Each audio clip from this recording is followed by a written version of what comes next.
तो अगर तुमने ये वीडियो ओपन करके देखी है, दैट मीन्स कि आप कहीं ना कहीं घबराए हुए हैं और सोच रहे हैं कि यार मेरा सीयूईटी का एग्जाम पास आता चला जा रहा है और शायद मेरी इंग्लिश की तैयारी इतनी अच्छी नहीं हुई है, तो कोई एक ऐसी वीडियो मिल जाए जिससे मुझे पता चल जाए कि भैया कौन से ऐसे इंपॉर्टेंट टॉपिक्स हैं जिनको पढ़ करके मैं पास हो जाऊं, तो क्या तो मजे ही मजे हो जाएं।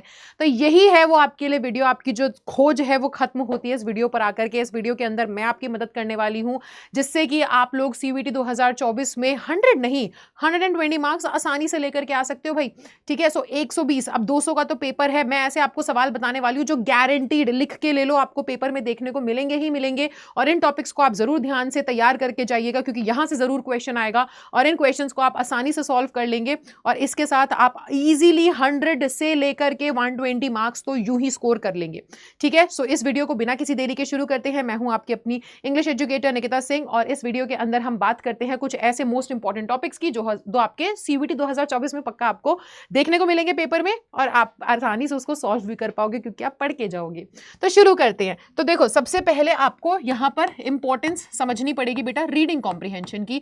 रीडिंग कॉम्प्रिहेंशन का मतलब क्या है? अब मेरे प्यारे बच्चों देखो, मैं आप लोग को एक सिंपल सी बात बताती हूँ। रीडिंग कॉम्प्रिहेंशन का मतलब ये होगा कि आप लोगों को ना एक पैसेज दिया जाएगा, अनसीन पैसेज, जो हमने 10वीं 11वीं 12वीं में स्कूल के पेपर में किए तो थे, वही अनसीन पैसेजेस आने वाले हैं। बस उसमें फर्क क्या होता था कि उस अनसीन पैसेज में स्कूल के टाइम पे हमें क्वेश्चन दिया जाता था, आंसर ढूंढ के लिखना होता था। अब लिखना नहीं है, टिक मार्क करना है। ठीक है, सिर्फ इतनी सी कहानी बदली है। अनसीन पैसेज आप कहीं ना कहीं उससे वाकिफ हैं, आपको बस उसको क्या है यहाँ पे थोड़ा और अच्छे से तैयार करना पड़ेगा। अब देखो, मैं सीधा सीधा आपके फायदे की बात करती हूँ। अनसीन पैसेज हम लोगों ने देखा है कि आपको ना कम से कम, देखो, कम से कम 2 या मैक्सिमम 3 अनसीन पैसेज तो आपको पेपर में देखने को मिलेंगे ही मिलेंगे। और ये मैं ऐसे ही हवा में नहीं बोल रही हूँ, पिछले सालों के पेपर के एनालिसिस पे बोल रही हूँ, है ना, कि हमने देखा है कि 3 पैसेजेस आए ही आए हैं और हर 3 पैसेज में से आप लगा करके चलो कि 5 से 6 सवाल तो आते ही आते हैं। अब हम मान लेते हैं कि कम से कम 5 सवाल अगर हर अनसीन पैसेज में से पूछे जाएंगे तो आपसे 15 क्वेश्चन पूछे जाएंगे। अब हर क्वेश्चन अगर 5 नंबर का होता है तो खुद ही बताओ ना, 75 नंबर का हुआ ना तुम्हारा ये पेपर, है कि नहीं? 75 नंबर तो तुम्हारी जेब में केवल अनसीन पैसेज करने से ही आ जाएंगे। सो अनसीन पैसेज की बहुत अच्छे से तैयारी करके जाइएगा। 75 to 90 मार्क्स का ये रहता है। अगर आपके, है ना, 6-7 क्वेश्चन आ जाते हैं अनसीन पैसेज से तो तुम्हारे भाई मजे ही मजे, बल्ले बल्ले, तुम्हारी 75 to 90 मार्क्स तुम्हारी जेब में है। अब देखो, बात ये आती है कि अनसीन पैसेज किस टाइप के आते हैं। तो अनसीन पैसेज एक हो सकता है तुम्हारा पोम आ सकती है। ठीक है, पोम पूछ लेंगे, एक पोम दे देंगे, बोलेंगे इसे रीड कीजिए और रीड करने के बाद बोलेंगे अच्छा ये जो शब्द दिया हुआ है इस शब्द की वजह से, है ना, पोएट जो है वो क्या कहना चाह रहे हैं बता दीजिए। ठीक है, या फिर वो पूछेंगे कौन सा फिगर ऑफ स्पीच यहाँ पर यूज किया गया है। ये सभी आपसे सवाल पूछे जाएंगे। या फिर पोएट का कहने का तात्पर्य क्या है, वो कहना क्या चाह रहे हैं, इस टाइप के क्वेश्चन आएंगे। तो बेसिकली अगर तुम्हें पढ़ना आता है और पढ़ करके तुम्हें अच्छे से समझ में आ रहा है तो तुम उन क्वेश्चन का आसानी से जवाब दे दोगे, इतने मुश्किल नहीं होते हैं। बस प्रैक्टिस अच्छे से करके जाना। प्रैक्टिस नहीं करोगे तो बेटा तुम्हारे सामने कुछ भी आ जाएगा ना, हलवे से चीज भी आ जाएगी, तुम उसमें भी घबरा जाओगे। सो अभी कुछ टाइम बचा है, प्रैक्टिस करके जाना, रीडिंग कॉम्प्रिहेंशन बढ़िया तरीके से निकल जाएगा। अब अगला देखो, अगला आता है एक नैरेटिव। नैरेटिव पैसेजेस आते हैं आपके सामने, डबल आर है, ये ना कह देना कि मैम स्पेलिंग ही गलत हो गई। ठीक है, मैं जल्दबाजी में हो जाता है यार। सो नैरेटिव पैसेजेस आ सकते हैं। उसमें होता क्या है कि आपको ना कोई एक आधा कहानी दे देंगे कि ऐसा हुआ, फिर ये हुआ, फिर ये हुआ, ऐसा हुआ, कहानी कोई बता देंगे। अब उसी से बेस्ड आपसे क्वेश्चंस पूछ ले जाएंगे कि अच्छा हमारे लेखक ने क्या कहा था। जैसे कि एक पैसेज अगर मैं आपको बताऊं, एक पैसेज आ गया कि क्या कहते हैं, फॉर एग्जाम्पल कि ऑटोबायोग्राफी ऑफ अ हॉर्स, एक घोड़े की कहानी के उसने अपनी आत्मकथा लिखी है कि पहले मैं एक बच्चा था, फिर उसके बाद मैं ऐसे ऐसे हॉर्स राइडिंग, मेरे को हॉर्स राइडिंग के लिए ट्रेन किया गया, ये किया गया, वो किया गया। आपको पूरी पूरी कहानी उसके अंदर लिख करके दे दी। अब आप वो पढ़ेंगे, आपको समझ में आएगा, फिर आपसे वो सवाल पूछेंगे कि अच्छा उस घोड़े की बचपन में क्या हुआ था, उसे क्या करना पसंद था, है ना, या फिर आपसे उसी पैसेज के अंदर कोई वर्ड होगा, उसी वर्ड का एंटोनिम या सिनोनिम पूछ लिया जाएगा कि इस शब्द का विलोम या फिर इसका समानार्थी बता दीजिए। तो उसी पैसेज से बेस्ड आपसे क्वेश्चंस आएंगे जिनके 4 ऑप्शंस दिए जाएंगे, आपको उसमें सिर्फ टिक मार्क करना है, लिखने का तो खेल ही जा चुका है सारा का सारा।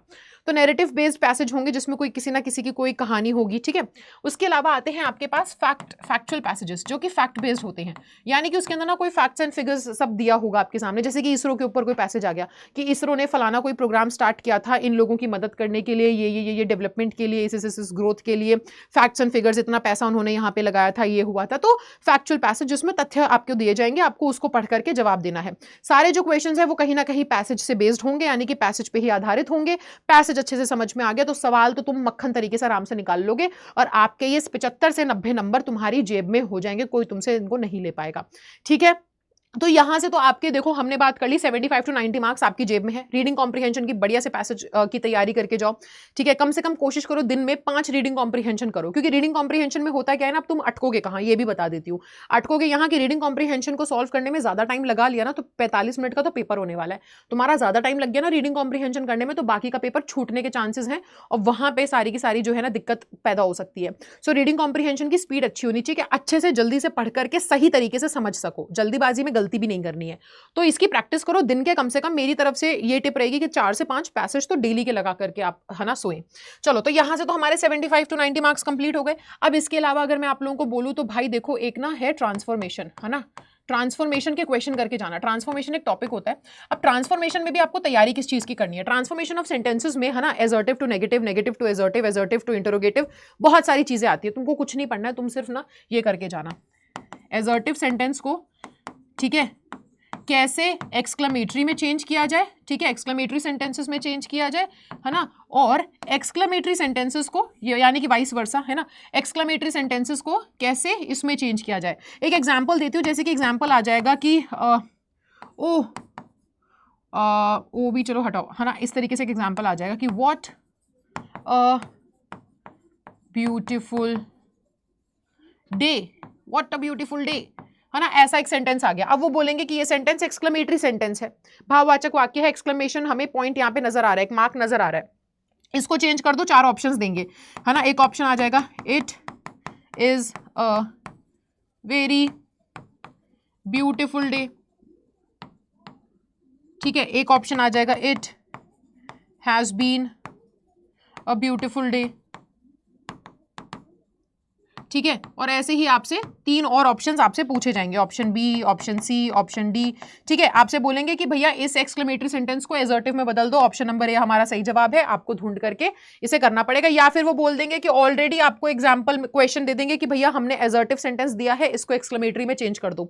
सो ये क्वेश्चन आपको डेफिनेटली देखने को मिलेगा। हमने देखा है पिछले सालों में कि यहाँ से क्वेश्चन आया है, ट्रांसफॉर्मेशन का क्वेश्चन आया है, और ये 1 से 2 क्वेश्चन आए हैं, तो 5 टू 10 मार्क्स आपके यहाँ से बन जाएंगे, ठीक है। 5 से 10 नंबर तुम्हारे यहां से बन जाएंगे, तो हो गया लगभग तुम्हारा पेपर, है ना, है ना। यहाँ पे 100 तक का तो पेपर तुम्हारा बन गया, 100 तक तो तुम पहुंच गए अगर यहां से क्वेश्चन आ जाते हैं तो। सो ये 5 से 10 नंबर का आपका पेपर रहे, पेपर में क्वेश्चन आने वाले हैं। एजर्टिव सेंटेंस को एक्सक्लेमेटरी में कैसे बदलना है, एक्सक्लेमेटरी को एजर्टिव में, केवल इतना जरूर पढ़ के जाना, प्रैक्टिस जरूर कर लेना, ये देखने को मिलेगा, ठीक है। ये तो हो गया आपका दूसरा चीज। तीसरा टॉपिक जो आपको देखने को मिलेगा वो है भैया नरेशन, नरेशन और वॉइस, ठीक है। ये 2 टॉपिक आपको देखने को मिलेंगे 110%। यहां से भी 2-2 नंबर के क्या कहते हैं 2-2 सवाल आ सकते हैं, 1 से 2 सवाल आ सकते हैं। सोचो नरेशन के 1 से 2 सवाल आ गए तो दोबारा से 5 से 10 नंबर का तो ये आपका बन जाएगा, और अगर वॉइस के 2 सवाल आ गए तो वही आप लगा करके चलो 5 से 10 नंबर का तो आपको ये बन जाएगा। तो आपका यहां से एक पेपर बन जाएगा, और ये गारंटीड क्वेश्चन आपको देखने को मिलेंगे। नरेशन से हमने देखा है डायरेक्ट से इनडायरेक्ट स्पीच या इनडायरेक्ट से डायरेक्ट स्पीच हर साल पूछा गया है, तो ये आपसे पूछा जाएगा। इसमें ध्यान रखना, बच्चे सबसे ज्यादा गलती क्या करते हैं नरेशन में, भैया हम टेंस को चेंज करते हैं, है ना, टेंस चेंज होता है, इसके अंदर टेंस चेंज होगा। बच्चे कई बार नरेशन में वॉइस के रूल लगा देते हैं, वॉइस में नरेशन के रूल लगा देते हैं, है ना, नरेशन में वॉइस के रूल लगा देते हैं और वॉइस में नरेशन के रूल लगा करके आ जाते हैं। और वॉइस में होता क्या है कि भैया हम टेंस को एक्चुअल में चेंज करते ही नहीं है, यहाँ पर टेंस चेंज होता ही नहीं है। सो इनको अच्छे से पढ़ करके जाओ। इसी चैनल के ऊपर मेरी कुछ वीडियोस भी पड़ी हुई हैं, और रोजाना सुबह 9 बजे हमारी क्लासेस भी होती हैं। सो उन क्लासेस को ज्वाइन कर सकते हो, जिसमें मैं आप लोगों को ग्रामर के यही सारी चीजें सिखाने वाली हूँ। तो जितना प्रैक्टिस करोगे आपके लिए बेहतर है। नरेशन करके जाना, नरेशन के क्वेश्चन पक्का आएंगे, वॉइस करके जाना, वॉइस के क्वेश्चन पक्का आ जाएंगे, एक्टिव से पैसिव, पैसिव से एक्टिव, यहां से आपका पेपर बनेगा। सो ये आपके कुछ है ना 3, और ये आपका चौथा, ठीक है। ये आपके 4 पॉइंट्स, ये ऐसे 4 टॉपिक्स हैं जो आपको डेफिनेटली एग्जाम में देखने को मिलेंगे ही मिलेंगे। ये टॉपिक से पक्का पेपर आएगा ही आएगा। अब इसके अलावा अगर मैं बोलूं तो इसके अलावा जो 5वां टॉपिक है जो जरूरी है वो बहुत बड़ा है, और हर टीचर बोलता है। अब आप बोलोगे कि यार ये वाला टॉपिक आप बता रहे हो ये तो हमें पहले ही पता था, बट बेटा ये भी इंपॉर्टेंट है। वो कैब अगर आप कर लेते हो कहीं ना कहीं तो ये आपको बहुत अच्छे से दिला देगी नंबर, क्योंकि ये आती है अच्छी खासी 60-70 नंबर की, ठीक है, 60-70 नंबर की आएगी।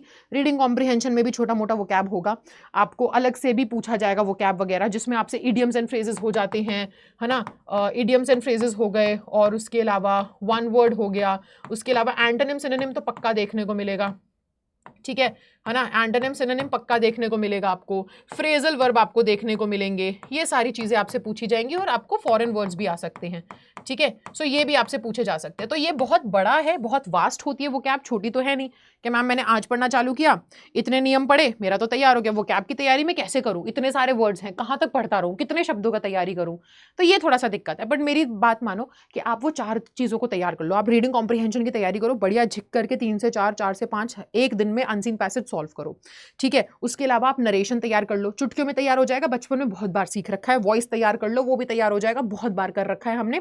इनकी तैयारी करके चलो, ट्रांसफॉर्मेशन करके चलो, assertive to exclamatory, exclamatory to assertive, ये चीजें आप बढ़िया से तैयार करके चलो। इसमें मैं भी आपकी मदद करूंगी। रोजाना इसी चैनल के ऊपर 9 बजे हम लोगों की सेशन में 9 बजे हमारा सेशन रहता है, जिसके अंदर मैं PYQ, मॉक टेस्ट, है ना, या फिर टॉपिक बेस्ड क्वेश्चंस प्रैक्टिस आप लोगों को करवाती रहती हूँ। सो इस क्लास को आप ज्वाइन करना, ठीक है। उसके अलावा वोकैब में जो दिक्कत है, कौन से शब्द पढ़ने हैं, किस तरीके से ट्रिक लगानी है, किस तरीके से एक ही शब्द से 40 शब्द में याद कर सकता हूँ, ये सारी चीजें ना रोजाना हमारी शाम को 4 बजे क्लास चलेगी, इससे आपकी मदद हो जाएगी।